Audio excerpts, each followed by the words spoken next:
So shopping is something that both the U.S. traffickers and Korean traffickers use for exploiting victims.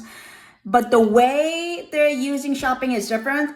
So for the pimp, they're using shopping, according to him, to lure the victim to build a relationship and rapport and the trust with the victim, and that's it, right? But for the Korean trafficking organization, it's not the brothel owner that's using shopping as a tool. It's more of taxi driver who's also loan sharking a lot of victims. If I want to give you a scenario, it's like on a bad day, these taxi drivers will, drop by and say hi, whatever. First of all, how does this taxi driver even know whether they had a bad day or a good day, right? So they found out they have a good bad day, probably through the owner, and then they'll recruit these victims that, hey, I want to take you shopping or gambling, but more so with shopping. I want to take you shopping. I said, well, we don't have money. Then he said, oh, I'll loan you $10,000, right? So they'll take $10,000 and then they'll spend $10,000, but that $10,000 comes with a price, the price of a high interest rate. This compound interest rate doesn't look like it's a lot, but it's a lot.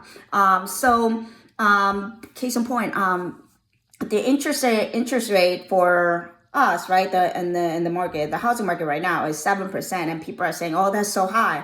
Well, for the shopping trip, the interest rate is 15%, and annually, not annually, weekly. So compound interest is 15%. So then that, if you calculate it right, then that goes up to 300% per year. So that's sort of like gives you a perspective of how much interest rate that you're looking at. So when the woman is not able to pay off the debt, then the taxi driver is placing these women in different brothels, and then he's making money off of these women because of the debt bondage situation. So really, I think that's the main difference. The shopping for the domestic pimp is used to lure the victim, building the relationship per se. But shopping in the context of Korean massage parlor industry is used by loan sharks, who often taxi drivers, to